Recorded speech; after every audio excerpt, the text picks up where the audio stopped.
tamutunna illa wa antum muslimun. Amma ba'd. Allahumma la ilma lana illa ma 'allamtana innaka antal alimul hakim. Fa'allimna ma yanfa'una wanfa'na bima 'allamtana wa zidna 'ilma. Wa aril haqqa haqqan warzuqna ittiba'ah wa aril batila batilan warzuqna ijtinabah. Waj'alna mimman yastami'una al-qawla wa yattabi'una ahsanah. Jamaah Masjid Muhammad Ramadan rahimani wa rahimakumullah. Alhamdulillah, kita kembali dipertemukan Allah Subhanahu wa taala dalam majelis qiraatul hadis, bacaan hadis-hadis nabawi yang terdapat di dalam kitab Umdatul Ahkam, yang mana tidak terasa kita hampir menyelesaikan kitab zakat. Karena beberapa hadis lagi kita sudah sampai pada pembahasan zakat fitrah. Yang mana zakat fitrah ini kalau tidak salah sudah kita bahas pada momen-momen Ramadan.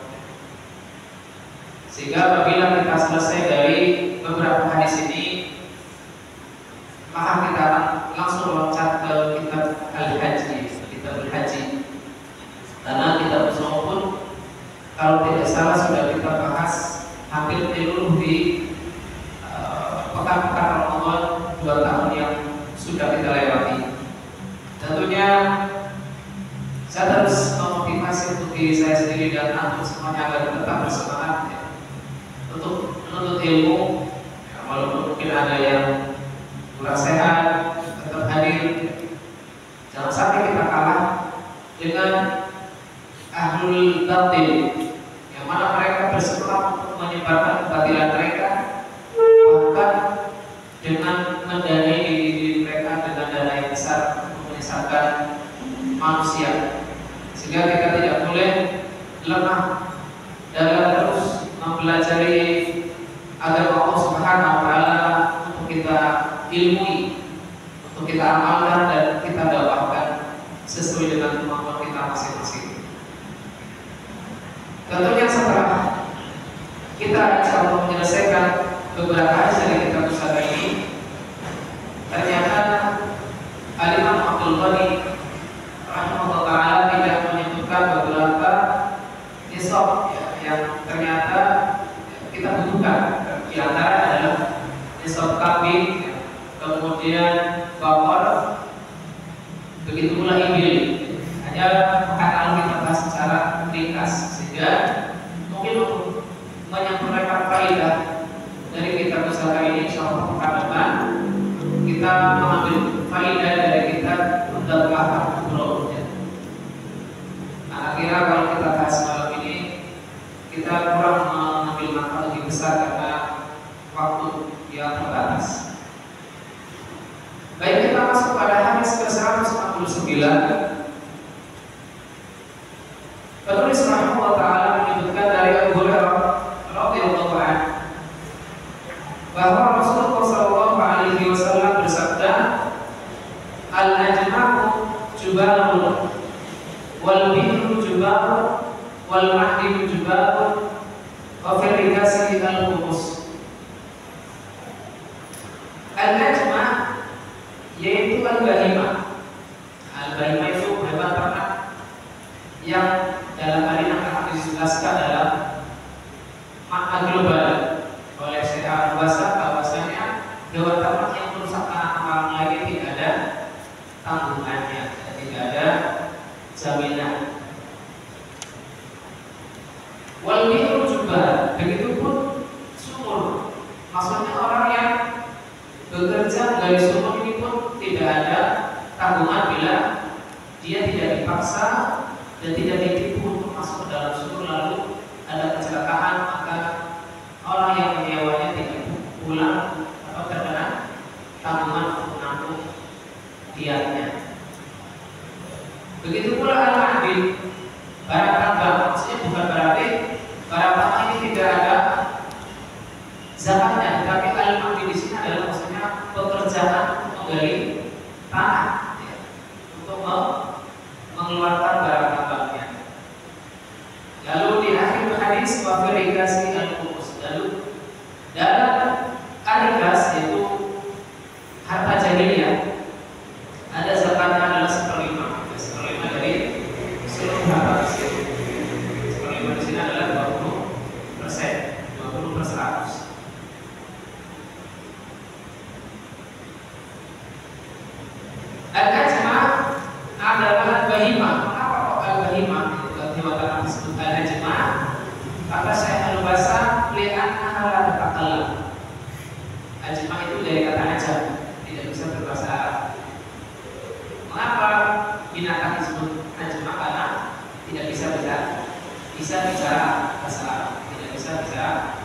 bahasa Arab.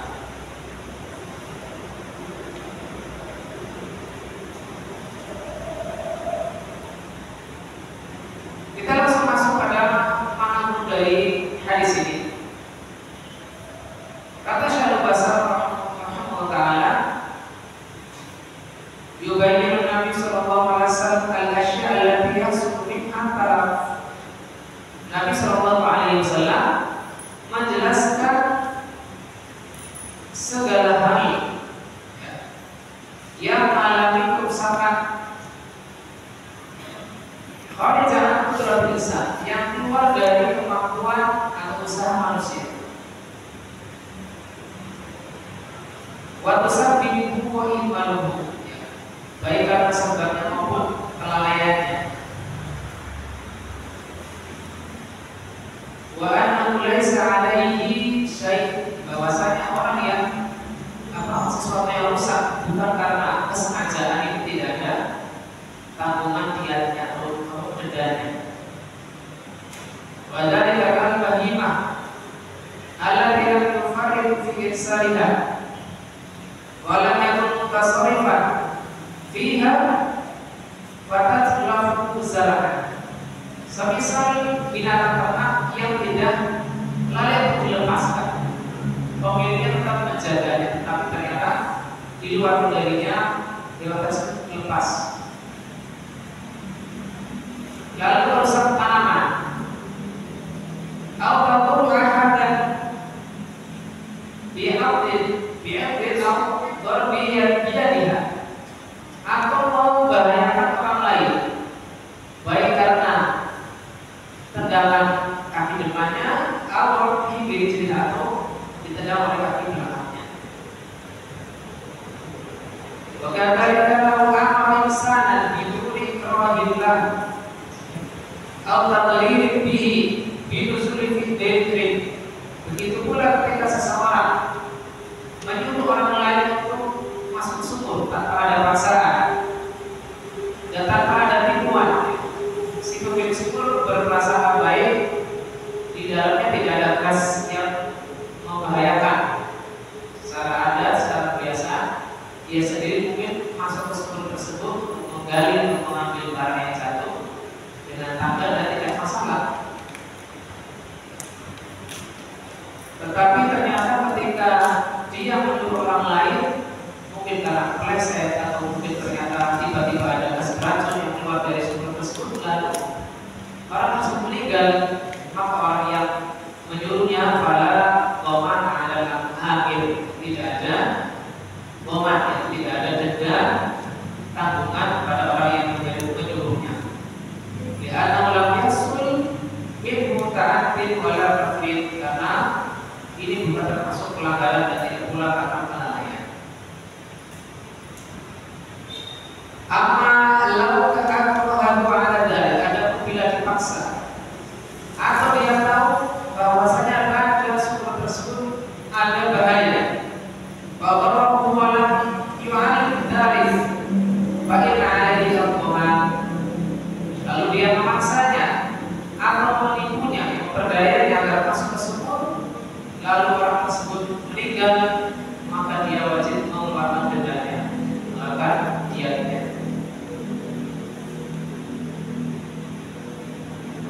Kemudian Rasulullah SAW menyebutkan, barang siapa yang mendapatkan kanzan, itu simpanan di dalam tanah, baik sedikit atau banyak, fa'alaihi ikhraju ru'usihi, maka wajib dia mengeluarkan zakat seperlimanya.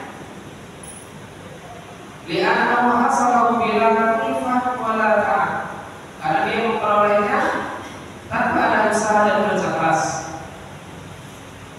Fasyukuran lillahi ta'ala wa muwasatan bi ikhwanil muslimin, yajibu alaihi an yukhrija minhum khumus, sebagai bentuk rasa syukur kepada Allah Subhanahu wa taala dan meringankan saudara-saudara dan muslimin, maka dia wajib mengeluarkan dari rikasnya seperlimanya. Rikas itu adalah harta peninggalan jahiliyah. Adapun apabila diketahui bahwasanya harta simpanan tersebut bukan peninggalan peninggalan orang jahiliyah, orang muslim. Misalkan dia membeli tanah, lalu ternyata ya bahwa si pemilik tanah ini adalah muslim. Lalu dia ketika membuat adukan fondasi ditemukan harta berharga, maka yang bukan termasuk rikas, tapi termasuk rukuk. Yang mana wajib ditemukan selama setahun. Bila yang diatur oleh maka tidak diserahkan. Tapi apabila harta tersebut tidak memiliki ciri-ciri bahwasanya itu adalah harta milik kaum muslimin, misal tidak ada lafal bismillahnya, ada lafal apa namanya itu, ada gambar berhalanya, ada gambar salibnya, maka ini jelas milik orang jahiliyah, maka ini adalah termasuk kategori rikas. Li'annahu kal-fa'il ladzi yasulu min malil kufar bila berlimpah. Karena rikas ini adalah seperti fa'il. Fa'il adalah harta rampasan tanpa peperangan yang diperoleh tanpa kerja keras. Fa'il kan itu adalah rampasan yang mana musuh itu menyerah. Berbeda dengan ghanimah. Ghanimah adalah dirampas dalam peperangan terlebih dahulu. Setelah mengadakan peperangan terlebih dahulu, maka itu disebut ghanimah. Adapun yang tanpa peperangan disebut fa'il. Maka demikianlah syariat Islam memperhatikan keadilan dalam hukumnya. Dan telah disebutkan terdahulu kadar zakat fi ma yahtaju ila kulfatin wa masyaqatin wa mu'natin. Telah disebutkan kadar zakat yang dikeluarkan dengan usaha. Selalu dahulu telah disebutkan zakat perak dan emas, yaitu 2,5%. Ya. Itu rubuh unsur, rubuh al-unsur, seperempat dari 1/10. Jadi berapa? 1/40 atau 2,5%. Untuk zakat pertanian, bila tanpa ada usaha, maka usyur atau 1/10. Usyur berarti 10%. Adapun bimu'nah dengan adanya irigasi adalah nisful usyur atau 5%. Sayangnya di sini tidak disebutkan secara rinci oleh penulis Syaikhul ini nisab zakat untuk hewan ternak. Insya Allah kita bahas lebih dalam dari kitab Al-Ahkam Kubro. Faedah dari hadis ke-169 ini. Yang pertama, lakin anna ulama fil bayyinati idza lam yakun sahibuha mutasarrifan fiha. Awal yusilhal lagi tidak ada tanggungan yang wajib dikeluarkan bagi si pemilik hewan ternak bila dia tidak sengaja melepasnya atau tidak melepaskan pada malam hari. Jika apabila hewan ternak itu melepas sendiri lalu merusak tanaman orang lain atau membahayakan manusia dengan menginjaknya, menendangnya, seruduk dan seterusnya, maka bila dapat disengaja lepas adalah wajib didenda.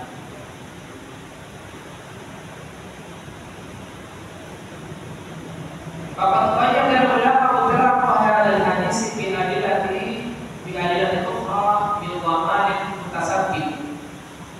Sedang ulama memberikan ketentuan, memberikan pembatasan atas hadis ini dengan hadis yang lain. Adanya tanggungan bagi orang yang memang sengaja melepaskan binatang ternaknya dalam membuat kerusakan. Ibnu Qayyim rahimahullah taala menyebutkan ada istilah ulama tentang keumuman tanpa tanggungan ini.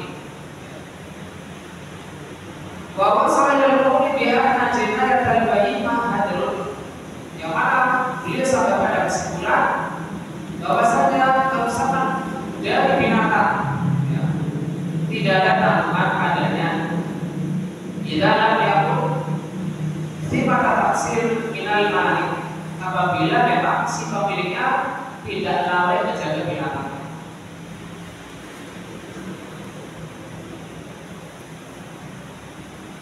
Faedah kedua, anna ulama fima atrafa bihi aw mahdihu idza lam yakun mukrihan an-nazil aw al-amil. Tidak ada kewajiban menanggung kerusakan dari sumurnya atau barang galiannya untuk mengambil barang tambang bila dia tidak memaksa dan tidak memperdaya pegawainya. Memperdaya itu maksudnya dia sudah tahu ada bahaya, lalu dia tidak memaksa, lalu tetap menyuruh pegawainya turun ke barang tambang atau sumurnya. Awalnya dia kafir dari kafarat bahwa walam yu'allimu, atau dia tahu bahwasanya di dalam barang tambangnya pekerjaan yang mau tidak mau harus turun ke bawah tanah atau sumur dan lain sebagainya, dia tahu lalu tidak memberitahukan, lalu memperdaya karyawannya tetap turun, makanya ada kewajiban menanggung ganti dia.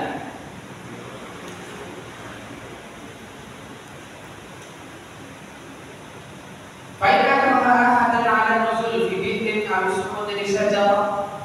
Bila dia memaksa orang turun ke sumur atau naik ke pepohonan, misalkan pohon kelapa, maka ini apabila dia memaksa, maka bila orang yang celaka maka wajib ditanggung, baik celaka ringan atau berat. Faedah ketiga, kita baca secara ringkas karena ini adalah pengulangan. Annahu yajibu ikhrajul khumus mimma wajada minal khulus. Qalilan kana al-wujud aw katsiran.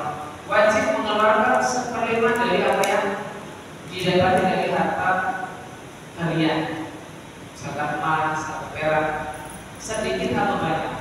Tidak ada batasan nisabnya. Misalkan harus 1 kilogram atau kurang, tidak. Apa yang dia dapati sedikit atau banyak harus dikeluarkan seperlima atau 20%-nya. Faedah keempat, khasabul ulama bima alaihi al-kufar bi an yakuna min zaman jahiliyah. Ulama memberikan pengkhususan bahwasanya harta yang wajib dikeluarkan seperlimanya adalah memiliki tanda-tanda milik orang kafir, yang mana itu tenggelam tertimbun pada zaman jahiliyah. Al-Qur'an ini memberikan batasan kedua, memberikan batasan atau ketentuan kedua setelah ketentuan pertama adalah milik orang kafir. Yang kedua adalah hanya fi ardil mawat. Harta tersebut digali di tanah mati. Awil min ahya'ul wajib, atau kepemilikan yang dihidupkan oleh orang yang mendapatinya.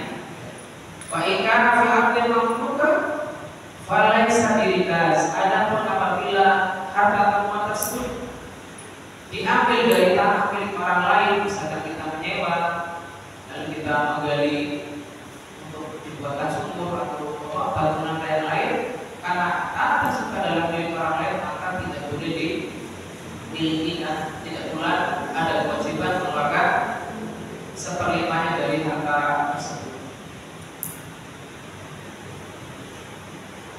Wa inna maqul pokok, karena itu termasuk kategori barang pokok. Yang pokoknya adalah tidak boleh dimiliki sampai dibuka selama 1 tahun. Faedah kelima, al-muhrijal khumus min hina yajiduhu kama bawail hadis. Wa inna tamaka fihi mutakamil wa ma takamala fihi nama la yatabat fihi al-hawa. dikeluarkan seperlima ketika dia langsung mendapatkannya. Adapun harta yang tumbuh, ya, maka di sini ada usaha menumbuhkannya sehingga ada haulnya. Haul itu satu tahun harta berjalan. Ada beberapa ringkas, bahkan tidak ada pertumbuhan yang sempurna, tidak ada usaha menumbuhkannya, mengembangkannya, maka dia langsung dikeluarkan zakatnya itu seperlima. Fa'ilal haula muddatun mawlugan, karena haul itu adalah waktu yang ditentukan untuk mengembangkan suatu harta ditafsir nama untuk memperoleh pertumbuhan atau perkembangan sebuah harta. Ada harta yang diperoleh langsung dari tanah karena tidak ada usaha menunggu berkembang dari sedikit ke banyak harta tanpa menunggu haul. Kata Imam Nawawi, ada ishtiratul haul bil rikas ijma'. Tidak ada persyaratan haul pada harta rikas adalah sesuai dengan kesepakatan para ulama. Jadi kewajiban haul adalah terdapat pada harta yang butuh usaha untuk mengembangkan. Ada harta rikas, harta teman, kalau keluar tanpa usaha yang besar yang hanya menggalinya saja, maka tidak disyaratkan adanya haul waktu 1 tahun berjalan. Yang keenam, al-zahir dan hadisi annahu yukhraju minhu la min qimatihi. Zahir di sini, maka zakat pada harta rikas adalah dikeluarkan sesuai jenis hartanya. Misalkan emas dikeluarkan seperlima dari harta emas tersebut. Bila ditemukan perak, maka dikeluarkan peraknya, bukan pada hartanya, bukan pada nilainya.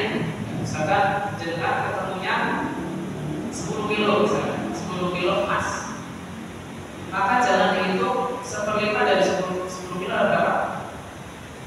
2 kilo. Lalu 2 kilo dihargai uang sekian juta atau miliar rupiah. Ini tidak. Nah, tapi langsung dikeluarkan seperlima dari harta yang kita temukan. Bagi 5 lalu seperlima dikeluarkan. Tidak diganti dengan uang, baik itu rupiah maupun dolar maupun real. Sama saja apakah dari emas, perak, tembaga, besi atau selainnya. Kemudian yang ketujuh, bihadil mizat yulamu anna syubuhu bil baik atau mungkin syarihi biasa. Dengan keistimewaan ini, harta temuan ini, maka rikas ini lebih mirip dengan faid, sebagaimana tadi disebutkan di makna global. Ini mirip dengan faid daripada zakatnya. Maka zakat ini adalah paling banyak adalah 10% atau usyur, 10% dari keseluruhan harta. Adapun rikas adalah seperlima, lebih banyak. Oleh karena itu banyak dari para ulama mengatakan inna masrifahu masrifal faid, pengelolaannya ada seperti dengan pengelolaan harta faid, harta rampasan tanpa usaha berat. Yusrafu fil masalihil 'ammah la masrifaz zakat allati yaj'alu fil maqsad thamaniyah. Penggunaannya adalah penggunaan umum, bukan seperti zakat yang harus ditentukan ke 8 asnaf yang 8. Bukan ditentukan ke golongan-golongan penerima zakat yang 8 orang, 8 golongan itu. Jadi boleh digunakan untuk misalkan perbaikan jalan, membuat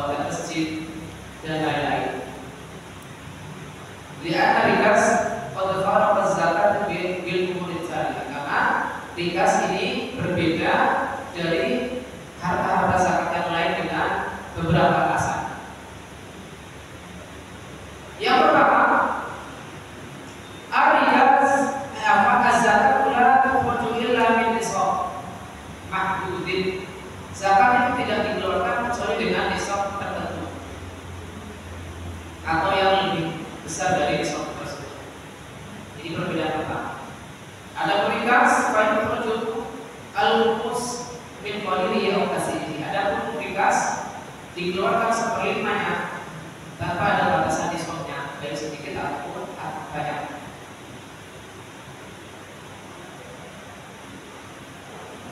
Perbedaan kedua, artikel sebelum produk binai ini amal hukum batu produk zakat berupa nukudan.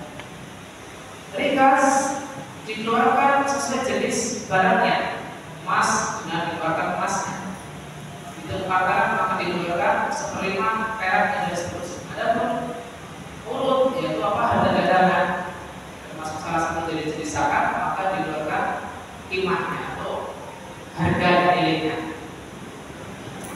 Misalkan jenengan jual belinya emas, maka 2,5% dari harga jual beli dengan emas itu maka dikeluarkan uangnya, tidak apa-apa. Kemudian yang ketiga, rikas haqqu wujuduhu. Rikas haknya adalah ketika mendapatkannya. Adapun zakat haknya adalah ketika 1 tahun atau mungkin zakat pertanian ketika dipanen lebih lama. Kemudian yang keempat, masrifus zakat dan masriful faid. Masriful faid fi al-wasli laha wa zakat tusrafu fil aqdul samaniyatil ma'rufah. Penggunaan rikas adalah kepentingan umum, manfaat umum, tidak dibatasi untuk 8 asnaf. Adapun zakat hanya dibatasi untuk 8 asnaf. Kemudian yang berbeda kelima, rikas fi al-humus wa zakat aksar ma fiha al-ushur. Rikas dikeluarkan seperlimanya, ada zakat paling maksimal berapa tadi? Al-ushur atau 1/10 berarti 10%. Adapun paling kecilnya adalah rubuh ushur, yaitu 2,5%. Untuk dan Islam dan dilakukan ada di syariat beliau. Wassallallahu ala nabiyina Muhammadin wa ala alihi wa sahbihi wasallam.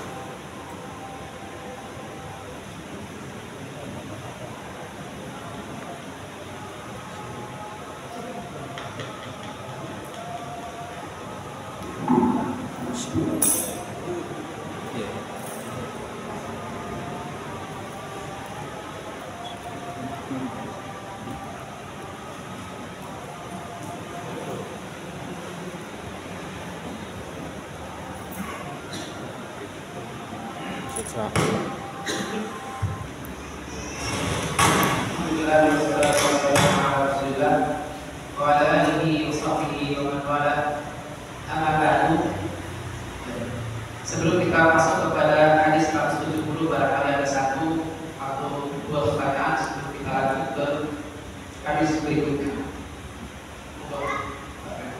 Kalau kita nyuruh seseorang bukan yang ngomong membahayakan, tapi akhirnya jadi bahaya. Misalnya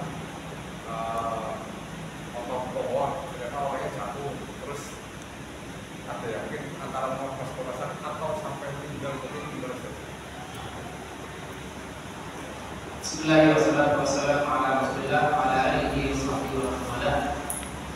Bila si pemilik usaha mempekerjakan orang dengan diketahui risikonya, seperti misalnya pohon, maka karena sudah diketahui risiko ini lalu terjadi, maka si penyewa pekerjaan wajib menanggung risiko, mengganti atau tidak. Karena ini adalah hal-hal yang sudah diketahui resikonya, misal memotong pohon, ada resiko terjatuh, dijatuhi pohonnya dan seterusnya, atau terkena gaji mesinnya dan seterusnya. Maka termasuk bagian dari sikap bir dan sebagainya, maka si penyewa tidak berlepas tangan. Allah Ta'ala. Adapun tadi disebutkan al-mafid, kejadian atau sumur yang secara umum di suatu tempat itu tidak membahayakan. Tapi memang kalau misalkan bahayanya sudah ketahuan, lalu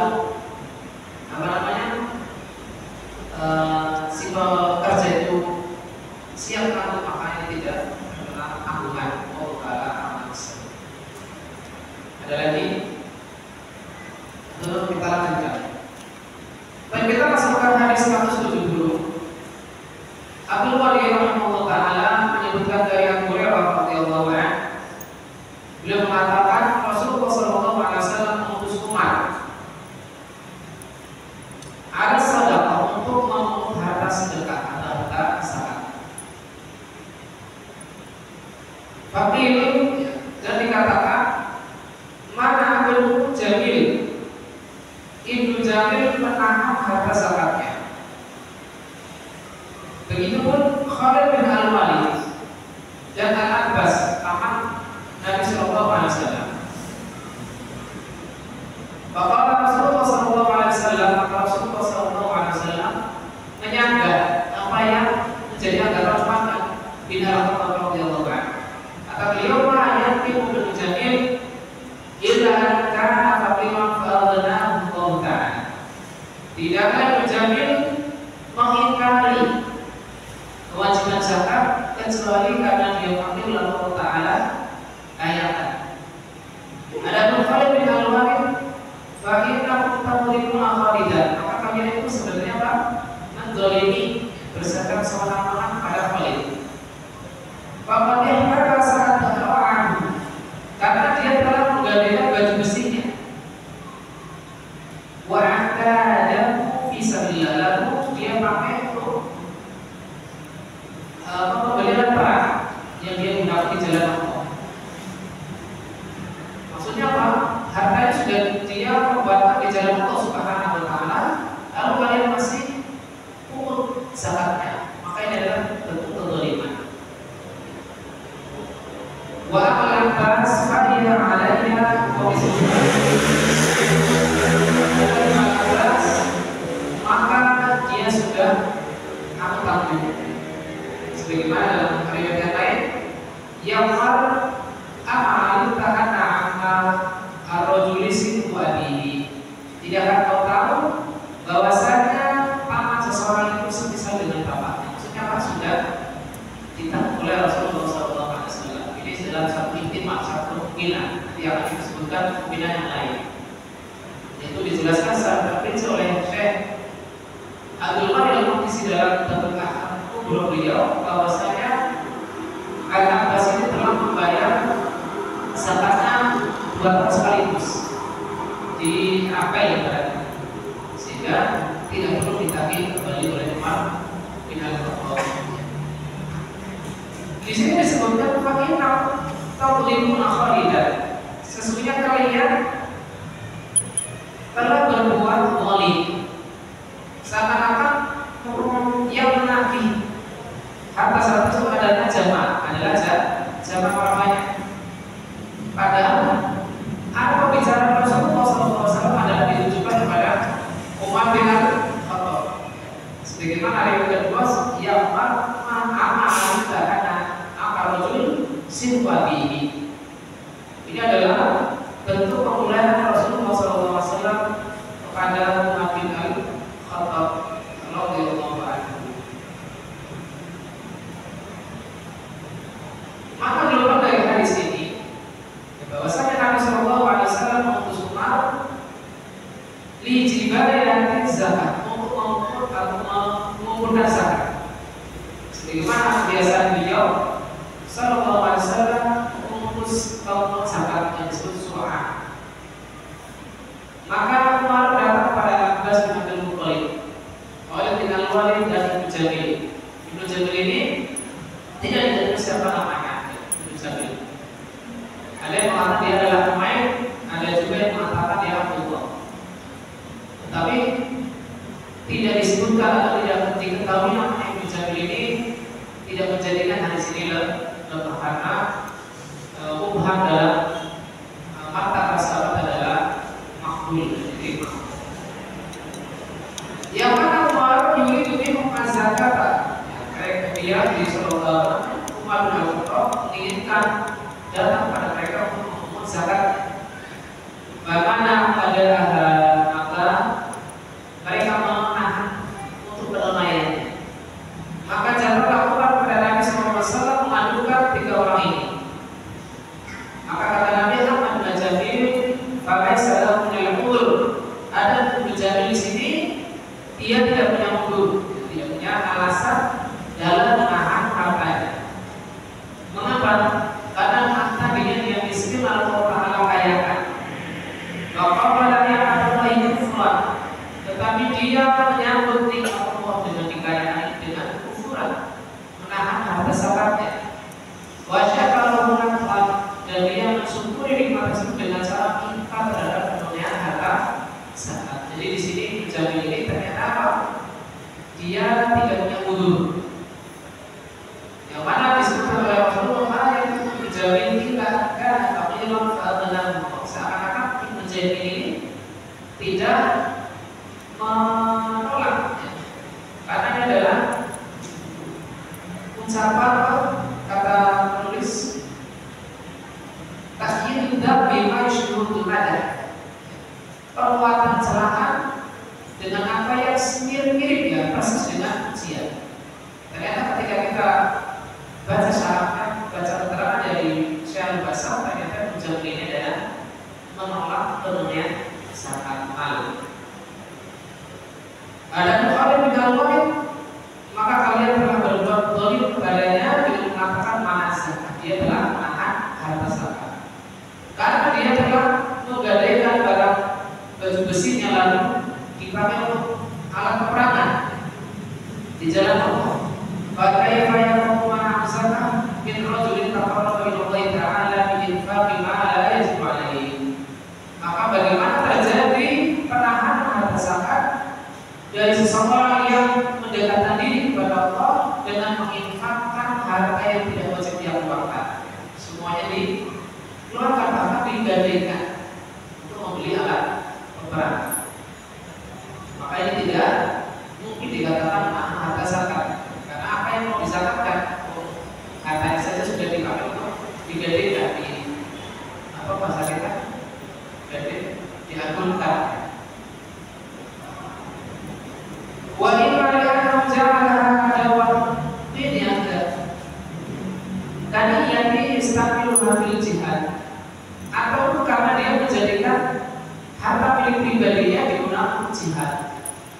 Ya, harta apabila niatnya adalah dimiliki, maka ini tidak ada zakat padanya. Berbeda ketika digunakan untuk jual beli, misalkan baju besi, kalau bahasa kita yang fungsi meja, kemudian lemari kaca, itu tidak ada zakatnya bila dimiliki pribadi. Tetapi apabila niatnya untuk diperjualbelikan, bila kejual dipakai lagi, bikin lagi, dijual lagi, makanya ada zakatnya.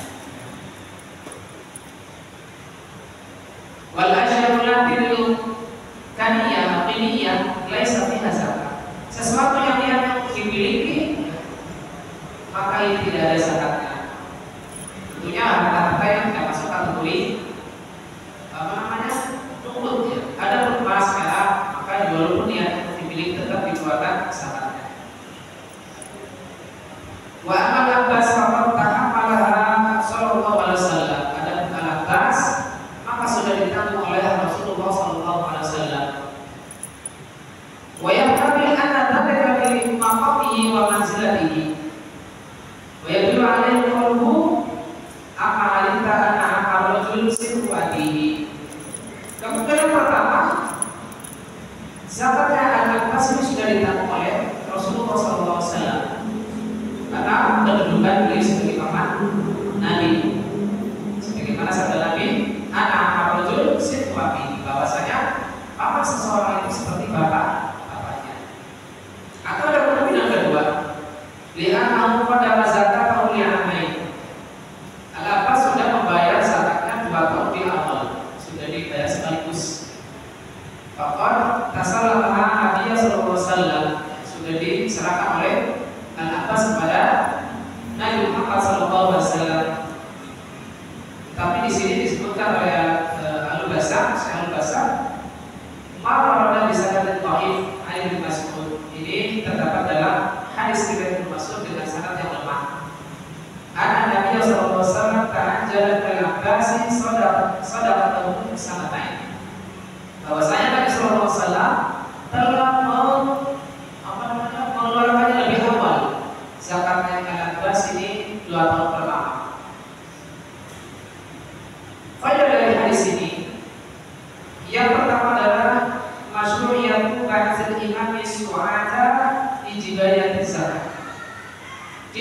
disyariatkannya seorang pemimpin mengutus pemungut zakat untuk mengumpulkan harta zakat.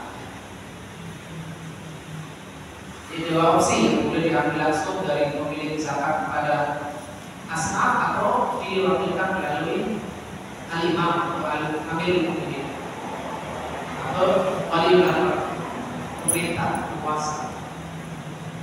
Yang kedua, jawaz yusyaq orang ini kata mereka amil zakat boleh mengadukan orang yang menahan harta zakat kepada siapa? Ila man yujbiruhu ala adaiha, kepada orang yang bisa memaksanya untuk menunaikannya. Wa mithluhu fi syaqqa kullu mumtani'in wajibin aw fa'ilin muharraman. Dan semisal pengaduan ini adalah setiap orang yang menahan kewajibannya, misal menahan harta zakat malnya atau orang yang melanggar perkara haram.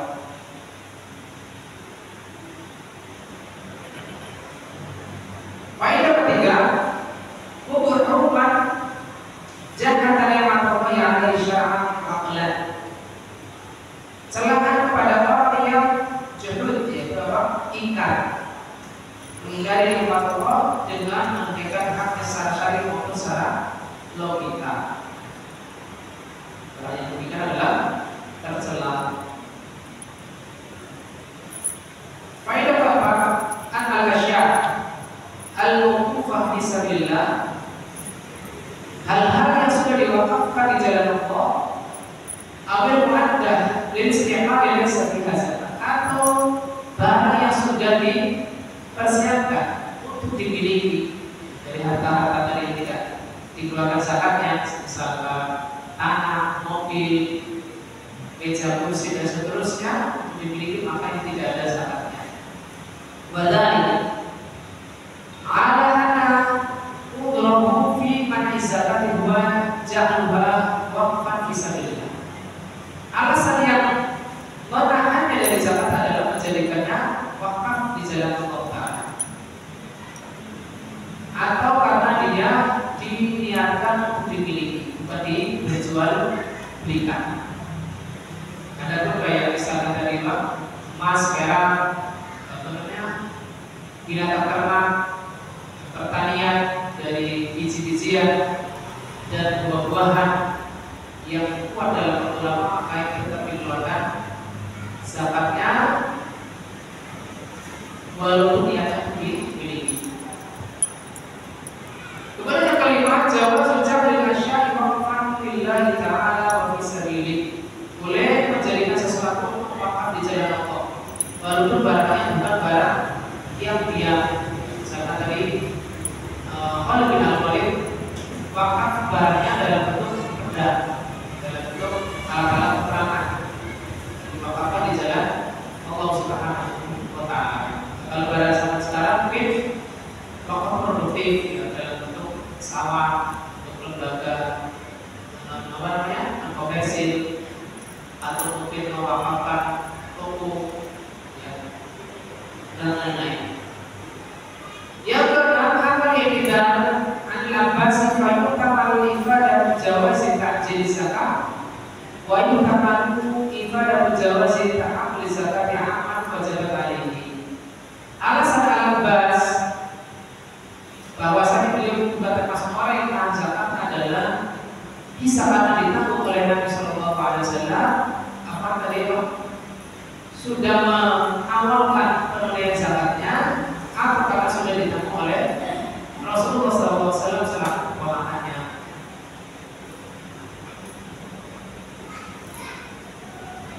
Kemudian yang ketujuh adalah tahriful haqi wa kabilu haqqihi, pemuliaan terhadap paman. Paman di sini adalah itu adalah saudara ayah, saudara laki-laki ayah, dan besarnya haknya.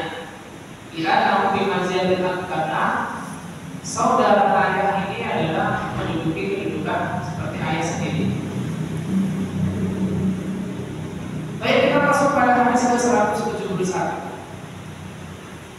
Al-Imam Abu Hurairah radhiyallahu ta'ala menyebutkan hadis dari Abu Usama bin Zaid bin Asim al-Mazini radhiyallahu anhu, dia mengatakan, tatkala Allah Ta'ala lama akhbarallahu ala nabiyhi, tatkala Allah Ta'ala memberikan faid kepada nabinya pada perang Hunain, qasata fi nasi wa fil mu'allafati qulubuhum, beliau sallallahu alaihi wasallam membagi harta faid tersebut untuk manusia dan orang-orang yang dilembutkan hatinya.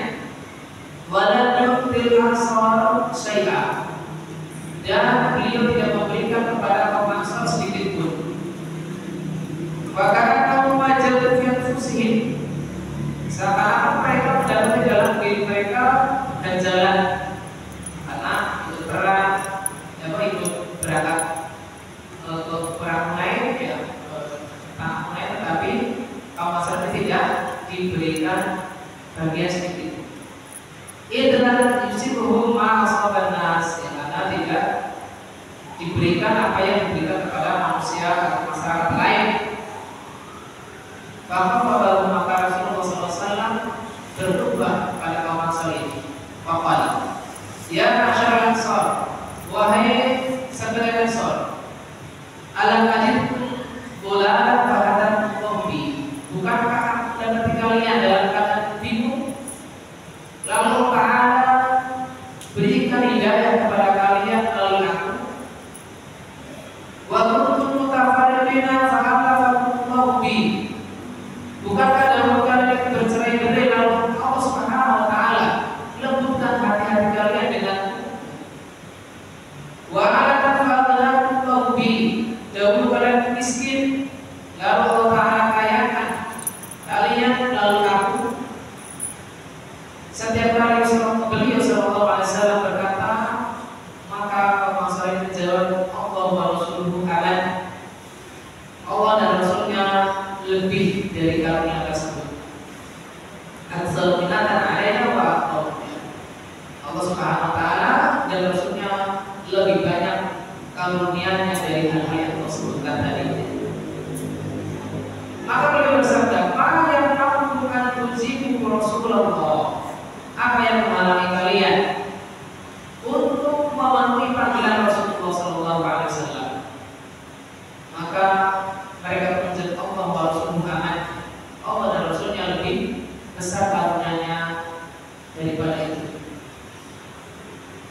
Maka Rasulullah SAW bersabda, lau syi'tu lam qultu cinta ada wa.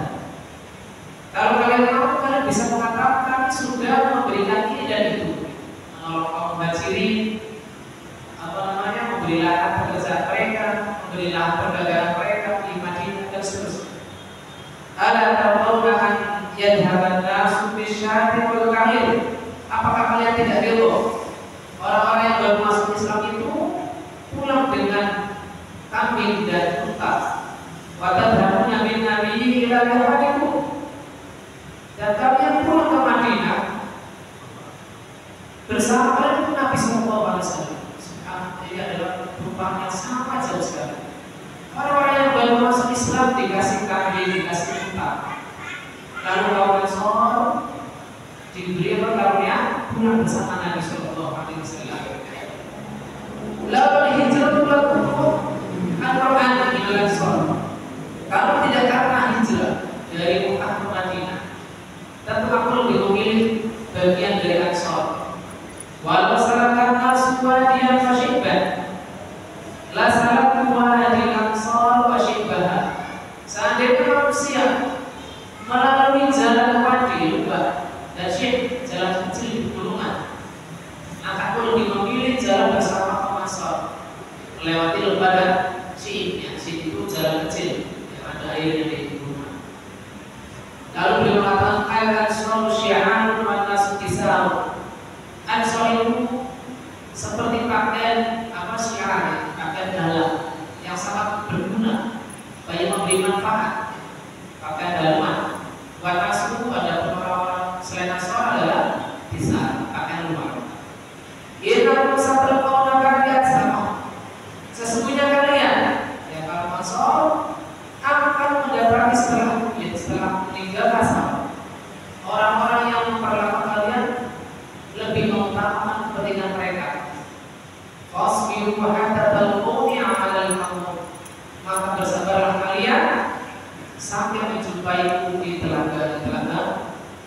di akhirat kelak.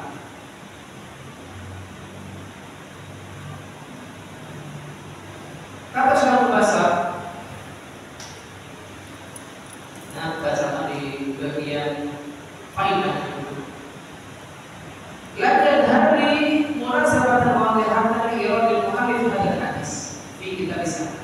Saya belum menjumpai ya kesesuaian dari Syekh Abdul Ghani Al-Maqdisi membawakan hadis ini di kitab Musafah. Ada dua kemungkinan yang beliau sebutkan. Wala'ala dzalika mutaba'atan muslimin fi haitsu akhrajahu fi kitab Zakat. Barangkali Imam Abdul Ghani mengikuti atau taklid kepada Imam Muslim yang mana membawakan hadis ini di kitab Zakat. Jadi kemungkinan pertama, awalan lahu aradahan yubayyana anna Nabiy sallallahu alaihi wasallam fi akhir ayat risalatihi wa ba'da ma azzallahu al-islam wa qawahu aqal al-alafah kutubu min al-ghanimah. Atau barangkali alasannya adalah Imam Abdul Ghani ingin menjelaskan bahwasanya Nabi sallallahu alaihi wasallam di akhir risalah beliau dan setelah Allah Ta'ala kuatkan Islam, beliau sallallahu alaihi wasallam memberikan orang-orang yang dilembutkan hatinya untuk baru masuk Islam dengan ghanimah. Ini alasan kedua. Dan digeser kepada ghanimah.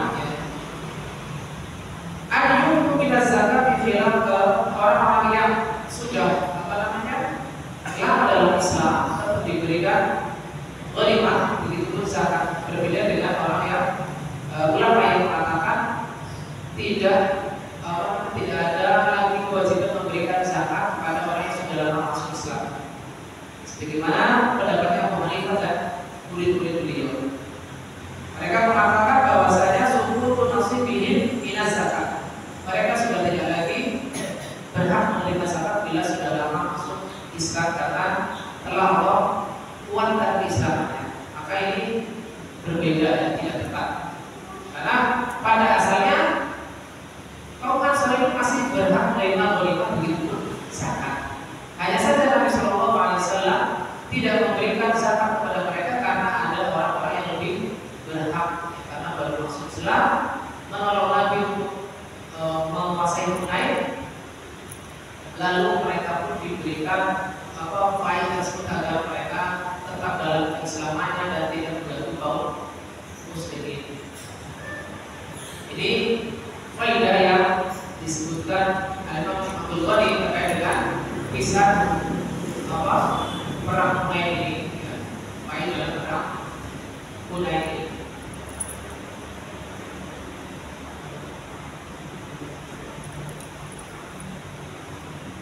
Kita masuk pada faedah hadis ini.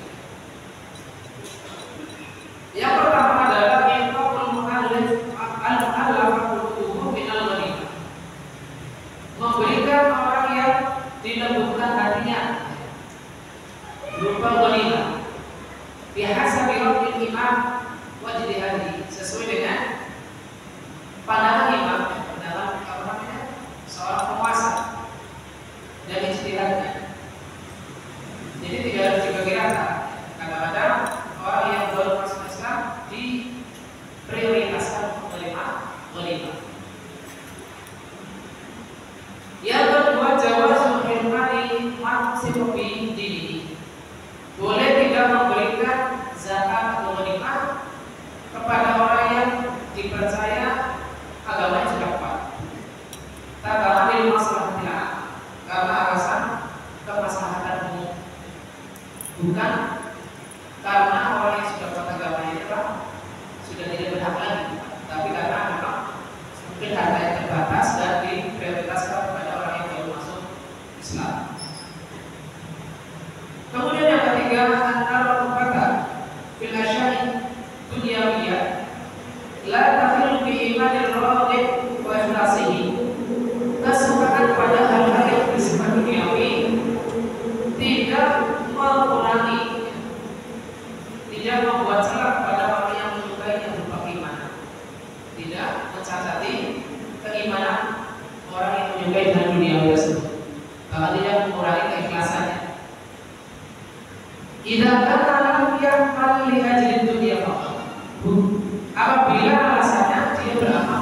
bagian dari harta fai.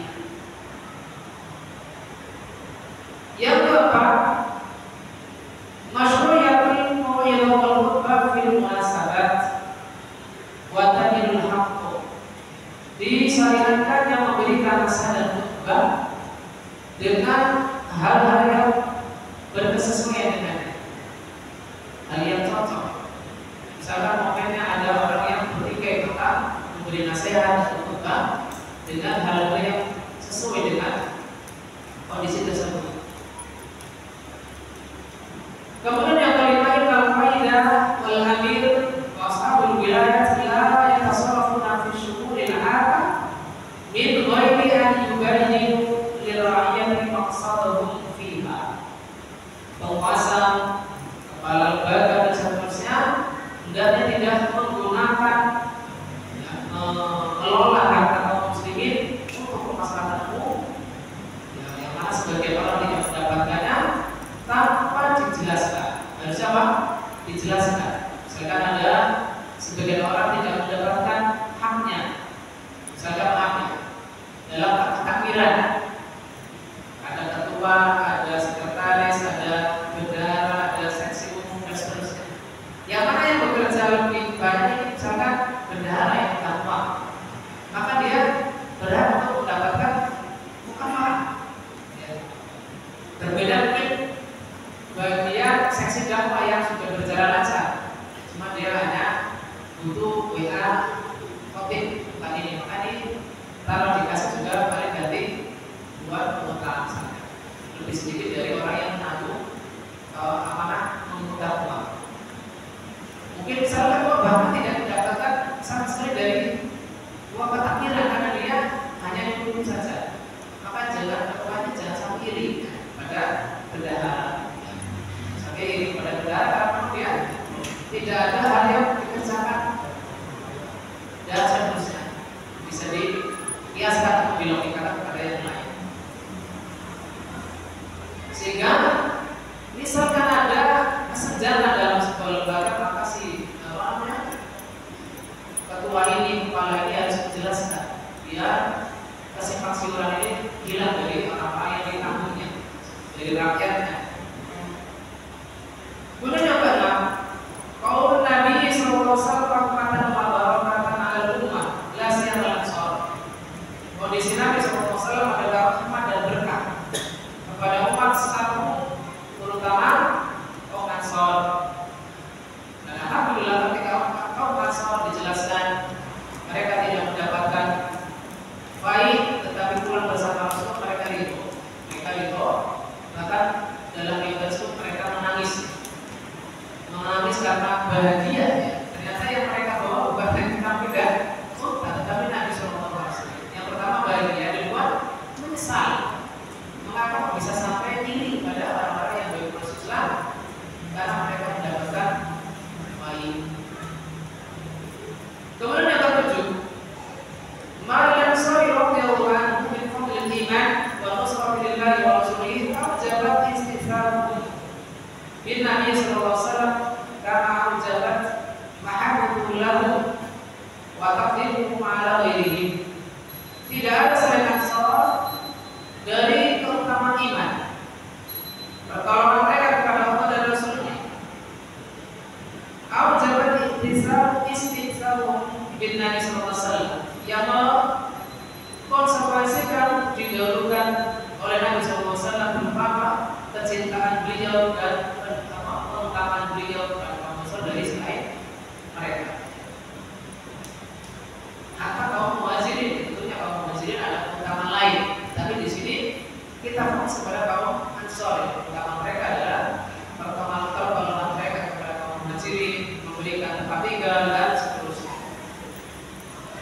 Kemudian yang kedelapan, alamatun min alamatin nubuwwah. Ini ada tanda dari di antara tanda-tanda kenabian Nabi Muhammad SAW. Karena apa yang beliau sebutkan tentang kaum Ansor, ini masa yang kaum Ansor, kaum ini terjadi pada sebagian raja-raja alladzina la ya'rifu lahum hurmatan wa sabab. Karena sebagian raja-raja ini memperlakukan tidak baik kepada kaum Ansor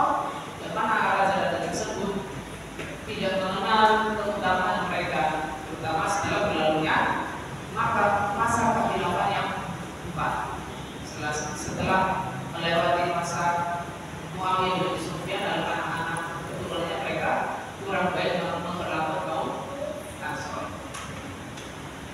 Kemudian faedah ke-9 adalah an-nasrul jamil ala masaib min asbabi wurudil ardi ma'an Nabi sallallahu alaihi wasallam. Kesabaran yang baik terhadap musibah adalah salah satu sebab seseorang itu bisa berjumpa dengan Nabi sallallahu alaihi wasallam di keluarga, sebagaimana wasiat Nabi sallallahu alaihi wasallam kepada kaum Ansor agar mereka bersikap sabar atas ketidakadilan yang akan menimpa mereka seperti Nabi sallallahu alaihi wasallam.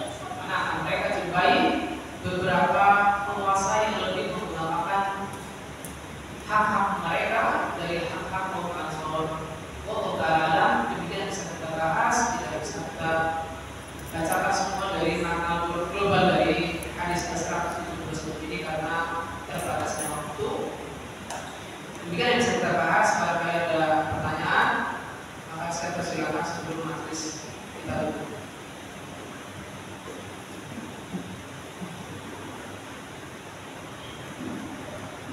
Ada pertanyaan? Cukup? Saya rasa hadis ke-171 ini walaupun tidak berkaitan dengan zakat, malah justru lebih menarik karena memang ada hal yang membuat kita lebih termotivasi dengan kaitan kita dengan Nabi Sallallahu Alaihi Wasallam. Apa belum? Pekerja itu seperti pegawai itu ada. Itu apa? Zakat penghasilan. Zakat penghasilan. Ada zakat. Apakah ada zakat penghasilan atau bukan? Jasa penghasilan. Pertanyaannya, maka yang sepeda yang saya tahu dari zakat penghasilan 2,5% per setiap gaji di luar, maka ini tidak ada dasarnya dalam Islam. Alasannya apa? Karena para fuqaha yang mengeluarkan istinbat bahwasanya ada zakat penghasilan ini adalah logika atau membiaskan dengan zakat pertanian. Padahal sudah kita bahas pada pekan yang lalu, zakat pertanian adalah kadar zakat adalah minimal 5% dan atau 10%. Adapun zakat penghasilan kadar zakatnya adalah 2,5%. Maka ini kias mahal paling tidak nyambung. Yang pertama, bila misalkan angka 2,5% ini adalah dikiaskan kepada zakat untung, zakat emas dan perak, maka emas dan perak ada tahun 1 tahun. Ada pertanyaan kan setiap panen. Misalkan mereka mengiaskan pada pertanian yang harus 1 tahun dan setiap panen dua zakatnya. Ada pun gaji kan tidak bulan kayak panen gitu kan. Tetapi kadarnya adalah 5 atau 10%. Adapun 2,5 ini adalah mereka kiaskan kepada zakat emas dan perak. Maka itu tidak dibuat apa, emas dan perak ada tahunnya adalah 1 tahun. Lalu bagaimana sikap kita? Apakah kita tahan? Maka apabila memang tidak ada paksaan, sifatnya pilihan, memberi opsi antara dikeluarkan zakat penghasilan atau tidak, maka kita tahan. Tetapi apabila mau tidak mau harus dikeluarkan zakat penghasilan, maka kita pasrahkan saja. Karena memang tidak seberapa dan itu untuk masalah kita. Adapun hak kita minta kepada Allah Subhanahu wa Ta'ala. Tetapi secara hukum tidak ada nama istilah zakat penghasilan.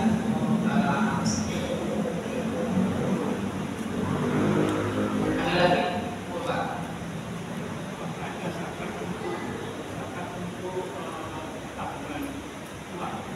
Tabungan dua. Ini Bapak pertanyaannya.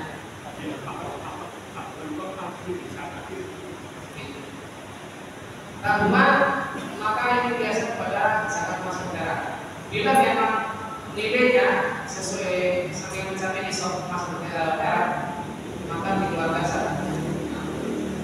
Misalkan dengan mau biasa dengan perak, pada ketika itu kurang lebih 8,4 juta. Ini nisab terendah perak. Tapi saya sarankan bila itu menabung, misalkan dengan masa perak maka saya lebih memilihkan untuk menabung emas, karena memang nilai perak itu terus merosot. Pada zaman Nabi Shallallahu Alaihi Wasallam nilai perak itu tinggi, yaitu 1 dinar sama dengan 10 dirham. Kita lihat kemarin ini emas adalah 20 dinar, 20 dinar. Ada pun untuk dirham berapa? 200 dirham. Seakan-akan 10 dirham sama dengan 1 dinar. Dan ternyata pada masa Umar bin Khattab nilai 1 dinar adalah sama dengan 12. Berarti makin murah dirham. Dan sekarang mungkin lebih murah lagi. Kenapa? 1 dinar berapa? 20 dinar sama dengan 119 juta saat ini. Adapun 200 dirham sama dengan berapa kemarin? 8,4 juta. Ya, sudah sangat jauh nilainya. Sehingga apabila kita ingin menabung dalam bentuk properti, jadi itu dan itu saya pilihkan adalah agar memilih menabung dengan emas. Tapi apabila kita ingin mengeluarkan zakatnya adalah boleh menggunakan diskon perak, karena memang lebih mudah dijangkau untuk para anak muslim. Jelas banget Pak? Kalau kasih nama-nama jelas nih. Ada lagi? Atau cukup? Cukup ya? Berarti kita tutup majelis kita untuk malam ini dengan doa kafaratul majelis. Subhanallahumma wa bihamdihi asyhadu an la ilaha illa anta astaghfiruka wa atubu ilaik.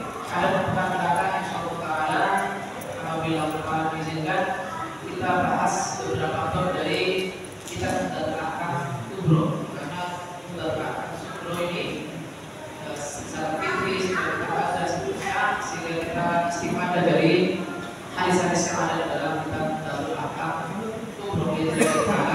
Kurang lebih maaf. Assalamualaikum warahmatullahi wabarakatuh.